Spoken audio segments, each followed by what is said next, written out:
Well, hello, this is Peter Combs from Bidamount.com and P.O. Combs Asian Art in Gloucester, Massachusetts, and today is October 2nd, 2019, and as promised last week, we were going to get around to doing a look back at the Asia Week auction results in New York and see how things went. We've got 4 catalogs up. We're going to take a look at some of the things that we had sort of previewed, thinking they might do well, and a few other things too. Especially, we're going to browse through a few things in the Irving collection because the jades did so well. It was just amazing, but not a big surprise. The estimates were very, very reasonable.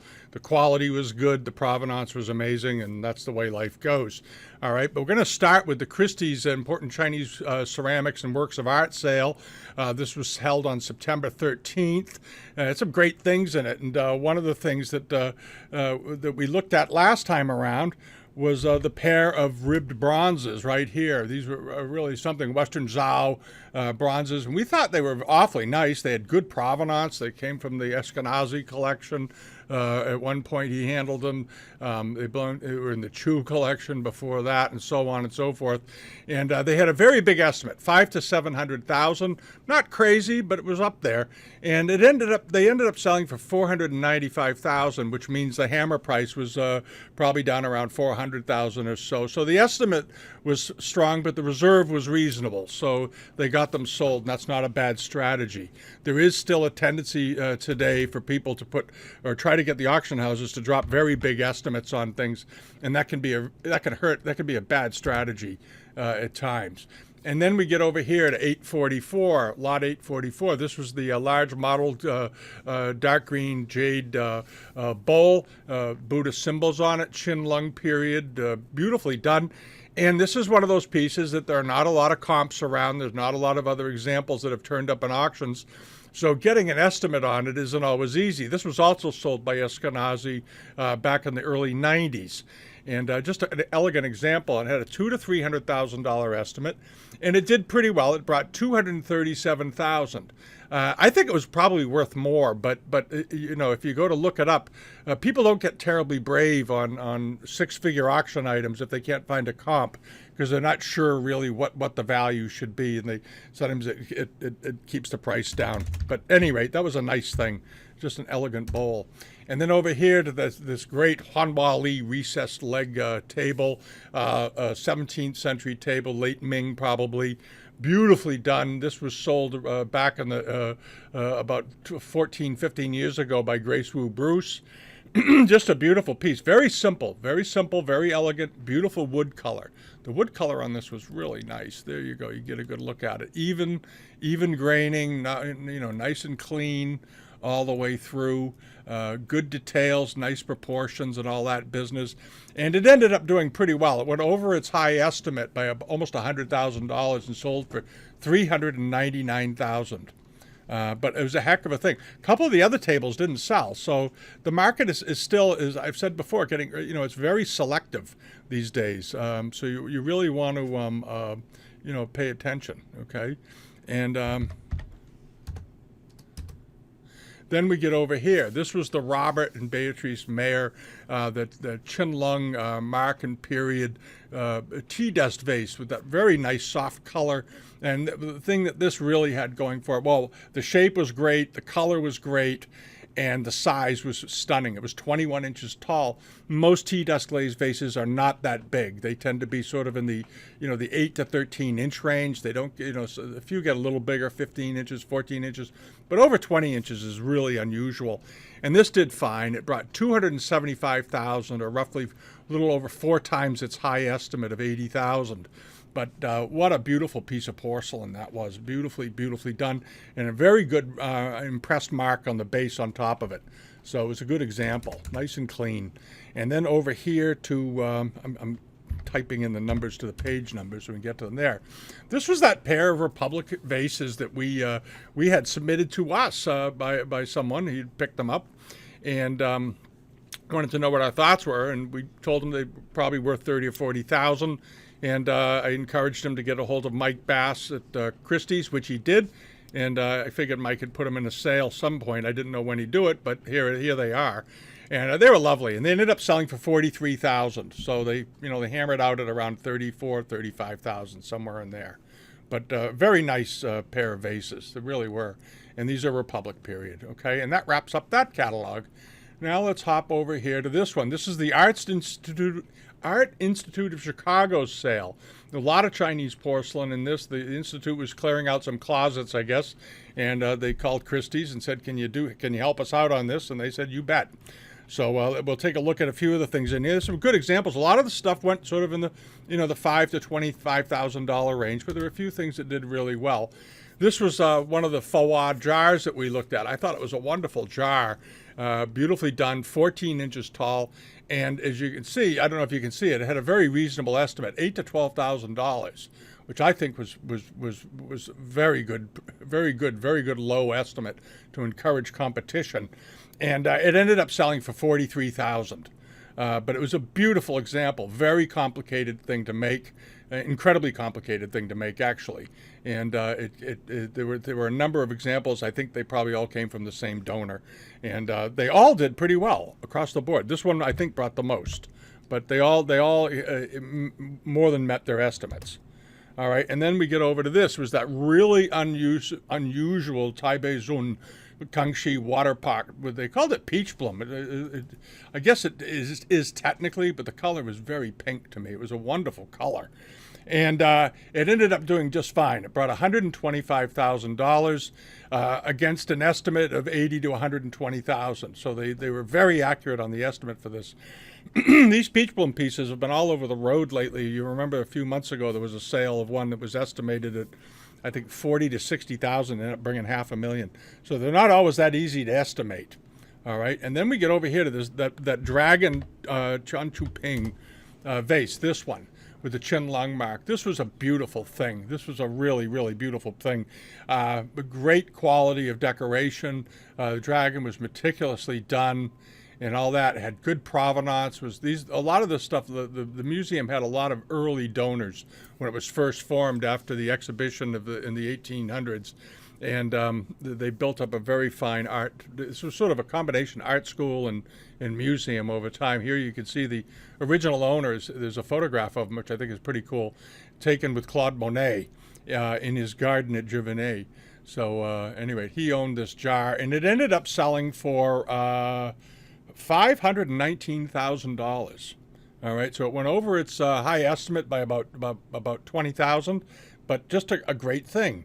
And then we get over to the wonderful cup. This is the yellow and cobalt blue decorated Qianlong Marken period cup.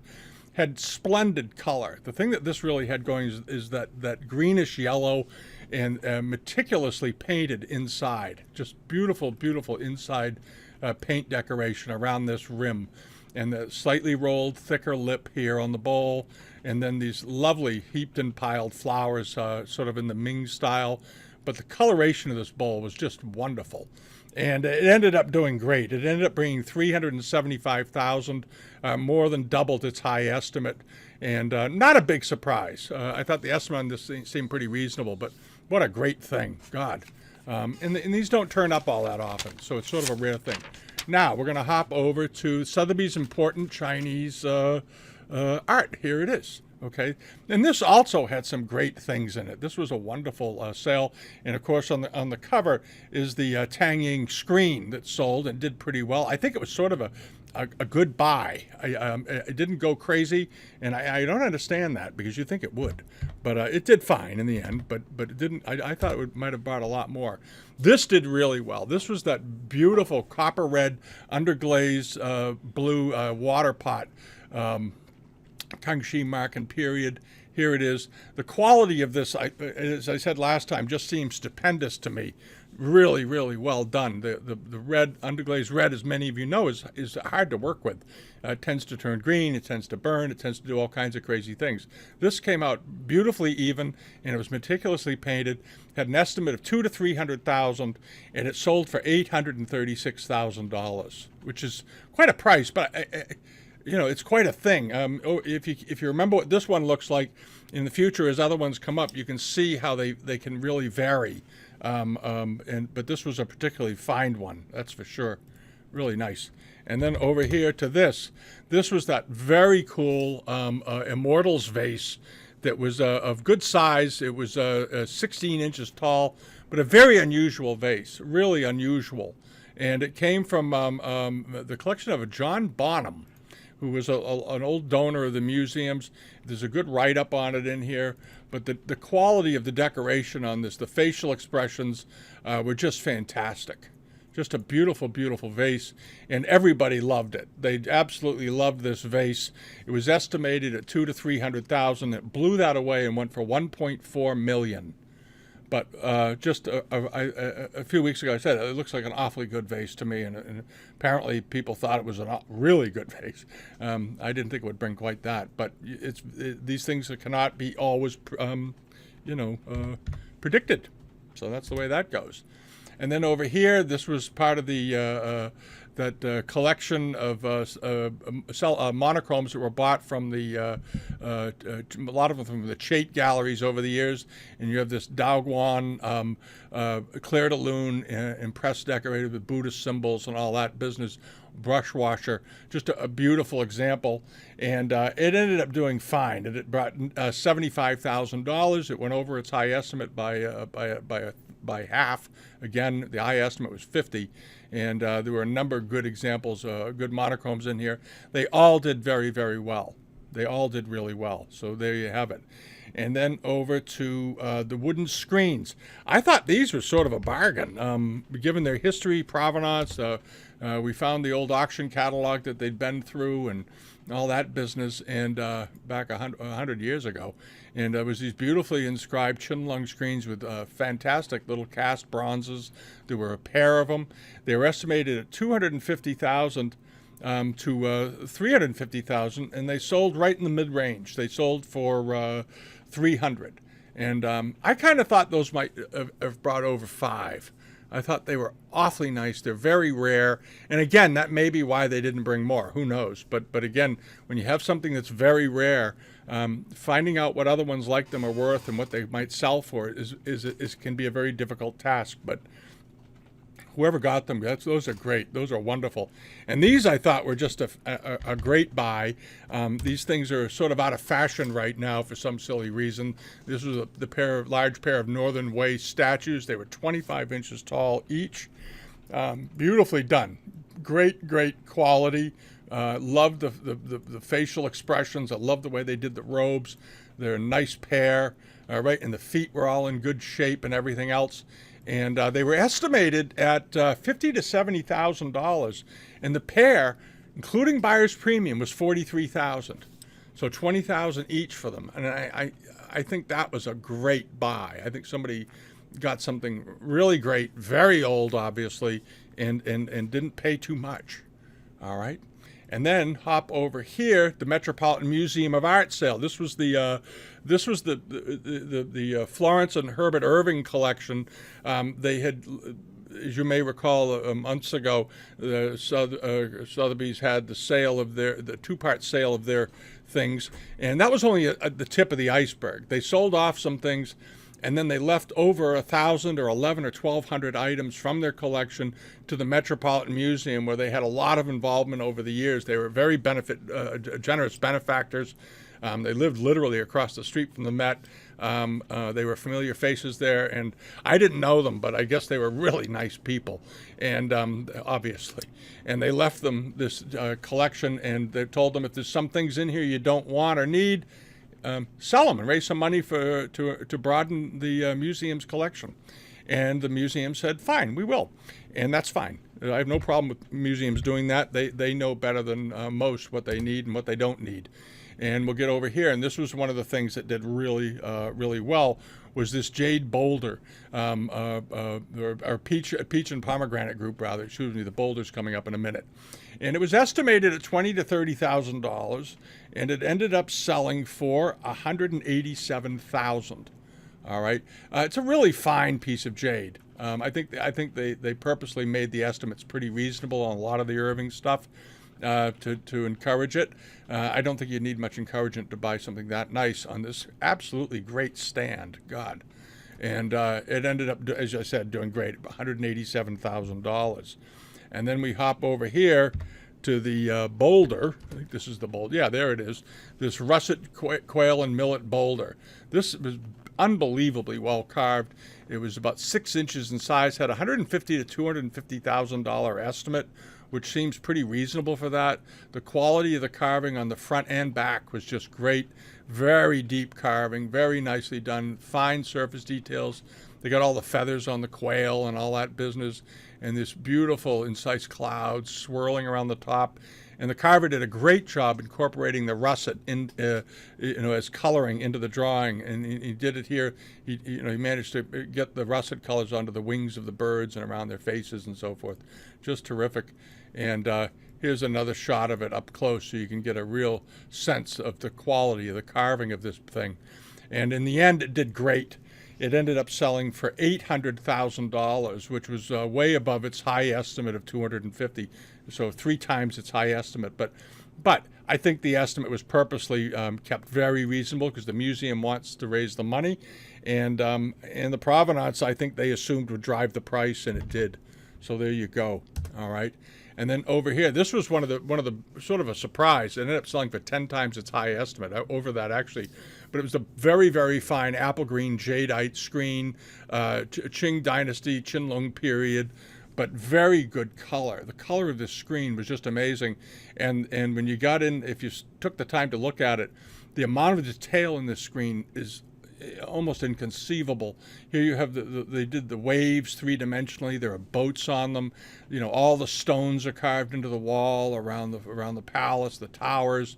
The very 3-dimensional aspect of it, of this distant pagoda, and then the foreground, and then down here you have all these little houses and everything, and trees and whatnot. It's just a really great screen. That's all there is to say. And it was pretty good size. It was, what was it? As I recall, it was 8 inches wide, which is a nice size for jadeite, because you don't see huge jadeite screens. This was a good size screen, very finely worked, estimated at $80,000 to $120,000, and it ended up selling for over $1 million, $1,070,000. All right, so it's just a great thing, just a great thing. There's no other way to say it. And then we get over here. This is, I think, and I'm a bit of a loss on why this didn't bring more. It was the Fonthill Jade Spinach Green Jade Brush Pot. Now, there have been a number of these brush pots on the market in the last 2 years, and a lot of them have brought $500,000 to $700,000. There were a few others that came up. This came out of the Fonthill collection over in England, that famous house that was just full of Chinese stuff. And their collection was dispersed many years ago. But in any event, I thought this would would easily handle its estimate of $500,000 to $700,000 based on the quality and based on what other examples brought over the last few years. But it didn't go through the roof at all. It went for $375,000, which I think down the road is a very good buy, because the quality of this is excellent. If you took the time to blow it up, again, very 3-dimensional, beautiful work on the faces of all the figures. The mountains were done well. The pine trees were very, very well done. Here you have a building with tables and furniture and furnishings in it and so forth. And I thought, for some reason, $375 seems pretty reasonable for a thing of that quality, given what other examples have brought. So good on whoever got that. There were some good buys, and I think the auction houses are doing what they can to keep the estimates maybe close to where they can for the seller, but encouraging the sellers to have a reserve, not just right under the low estimate. It can be a damaging strategy. And then over here to the Lohan carving with inscription. This is a beautiful thing, and the color of the stone was quite nice. I think there's another picture of it over here. Here it is. And really, really lovely. And you see him, the Lohan, reading. He's got his tablet. He's got his little table carved into the rocks. You can see his toes. Just a really nice carving and beautiful script on it. There's a poem. And it ended up selling for $740,000, which was about 5 times its high estimate. But again, not a huge surprise, because it's a really, really fine piece of jade. And that's what really great pieces of jade can bring. And now we'll get over to the last page. This is the last thing that was, the brush washer. Yeah, you got to see this thing. in the this was again also in the Irving collection. Boom, boom, boom. There we go. This was great. This was a massive, as they described it, massive spinach green jade dragon brush washer, Qing Dynasty. But look at this carving. Good God, that's a great thing. And lots of interesting little inclusions in the stone, very animated carving. And it was a nice size. It was, this thing was like a foot long, wasn't it? Yeah, 11 7/8 inches long. Just a hair under a foot long. Let's see, the Irvings had it. It sold at Sotheby's in 1968, again in 79. Chait Galleries handled it, and then the Irvings had it. It was estimated at $100,000 to $150,000, and it sold for $1,340,000, way over its high estimate. But a monstrous piece, a monstrous dragon brush washer, really big one.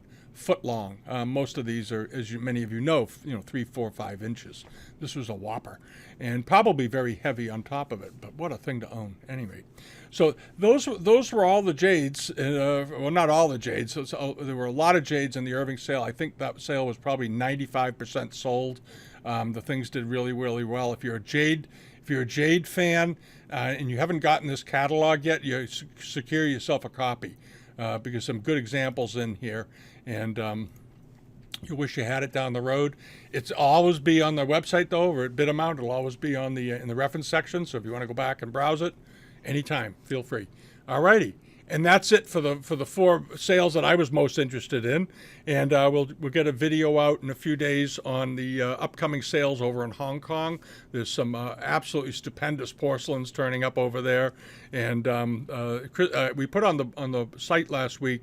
Nicholas Chow did a video on one of the Ming bowls, and it's worth seeing. It's beautifully done. They make nice videos.